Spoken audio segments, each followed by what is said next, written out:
Bismillahirrahmanirrahim. Dear viewers, today I am going to discuss about the basic chemistry.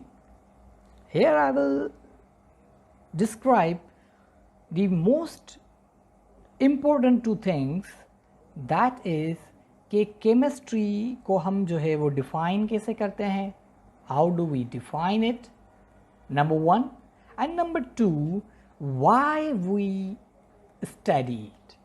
What is the reason behind it that we study chemistry? Chemistry पढ़ना हमारे लिए क्यों ज़रूरी है, उसके बारे में हम डिस्कस करेंगे. Okay, so let's begin with the definition of it, कि डेफिनेशन इसकी क्या है और उसको हम कैसे डिफाइन करते हैं. Most of the people say that the chemistry is the branch of science called natural science. That is totally wrong. Chemistry science की ब्रांच नहीं है actually. Science has been divided into further its branches. जो इसकी सब branches हैं उसमें जो है वो साइंस आता है. कैसे? जैसे साइंस की जो मोस्ट इम्पोर्टेंट ब्रांचेस हैं वो हैं हमारे पास तीन. Like we have the biological science. Now in biological science we study about the life. And we have even the earth science where we study about the earth, and the third is known as the physical science. क्या है हमारे पास? Physical जो है science है. इस physical science में जो है हमारी केमिस्ट्री आती है. नाउ फिजिकल साइंस में हम क्या स्टडी करते हैं? Physical science is the study of matter and energy. That is the study of what? Matter और एनर्जी के बारे में जो है हम पढ़ते हैं. That is called as the physical science. अब इस फिजिकल साइंस में हमारी केमिस्ट्री आती है. तो अब हम केमिस्ट्री को क्या कैसे डिफाइन करेंगे? That is too easy. That chemistry is the branch of physical science. Remember that it is not the branch of natural science. So chemistry is the branch of physical science that deals with the study of three important things. That is known as about the structure.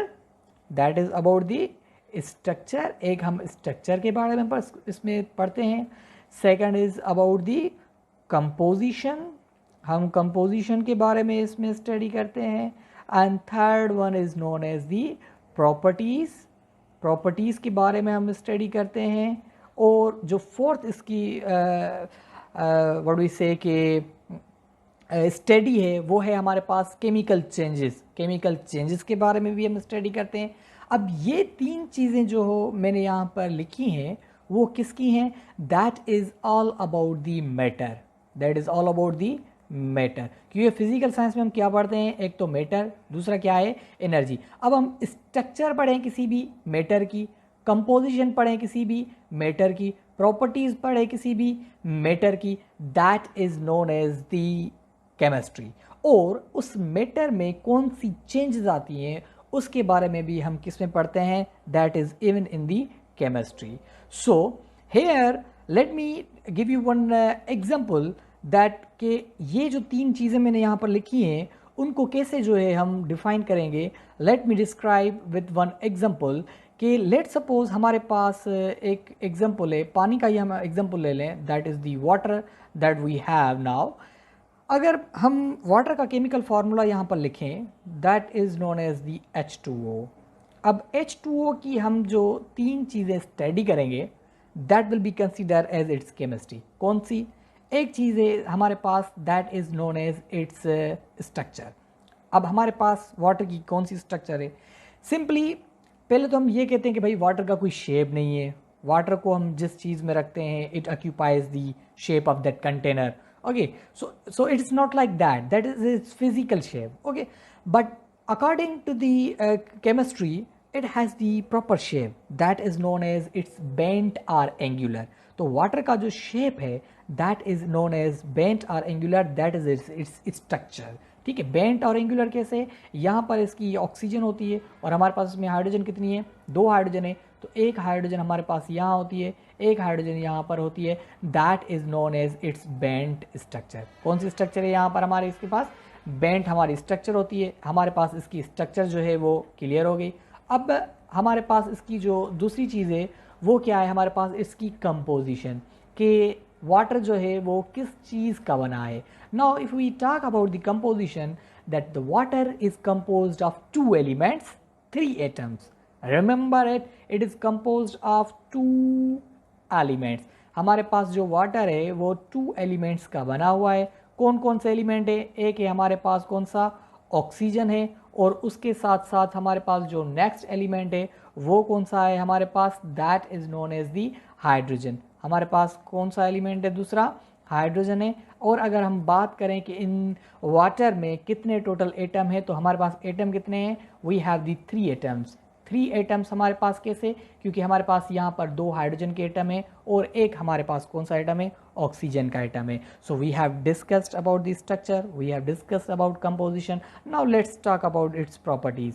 कि अब हम इसकी properties के बारे में हम discuss करें कि प्रॉपर्टीज़ कैसी, प्रॉपर्टीज़ मतलब कि वाटर कहाँ कहाँ पर यूज़ होता है, इसकी एप्लीकेशन क्या है.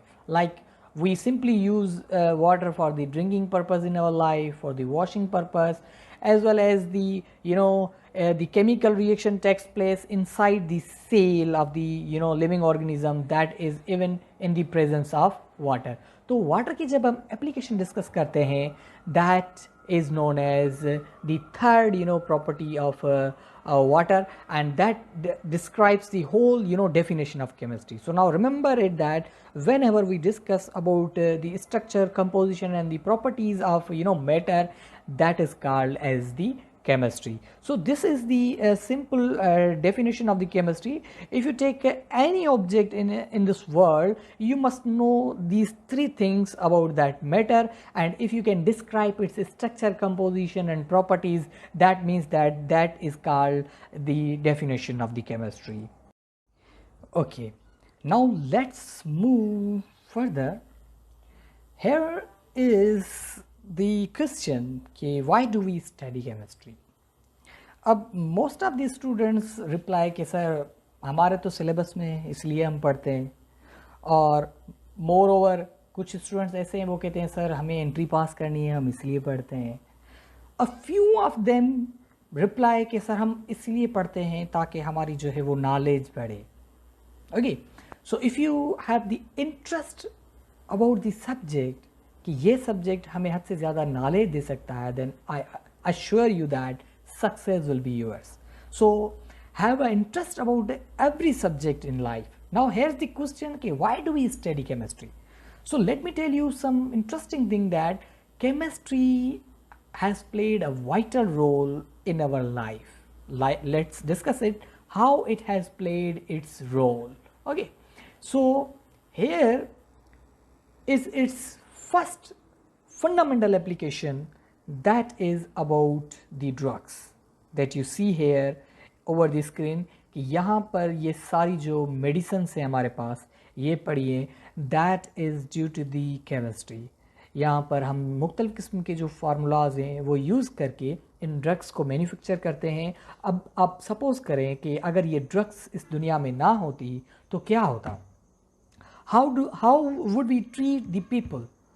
जिन पेशेंट्स को कोई डिजीज़ है, for suppose you have a headache, okay, stomachache, आप फ़ौरन ही कोई ना कोई टेबलेट ले लेते हैं in order to decrease your pain, in order to fight all the disease. This is just because of the chemistry. कि आज हमारे पास इतनी जो है डेवलपमेंट हो चुकी है कि आज हम केमिस्ट्री की हेल्प से हद से ज़्यादा जो है वो ड्रग्स बना रहे हैं for the in order to provide the comfort to the people.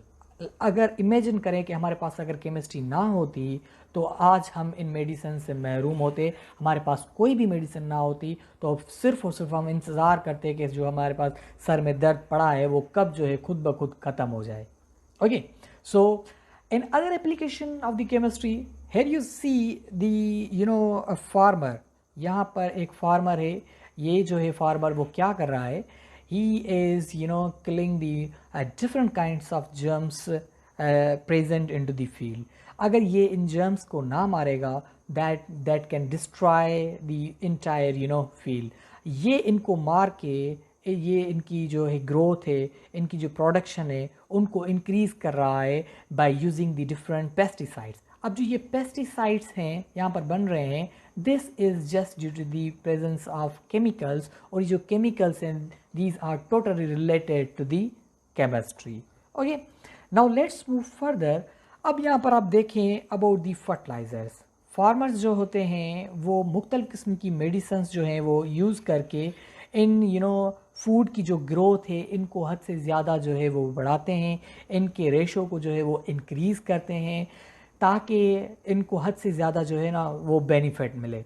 तो one of the most important common जो हमारे पास फर्टिलाइज़र्स यूज़ होता है, that is known as the urea. The first organic compound in the history of chemistry was the urea, और ये urea जो है हम यूज़ करते हैं फॉर द क्रॉप्स, और ये जो यूरिया है that was manufactured by the scientist known as the Wohler जो है साइंटिस्ट है, इसने इस यूरिया को क्या किया है, मैन्युफैक्चर किया था।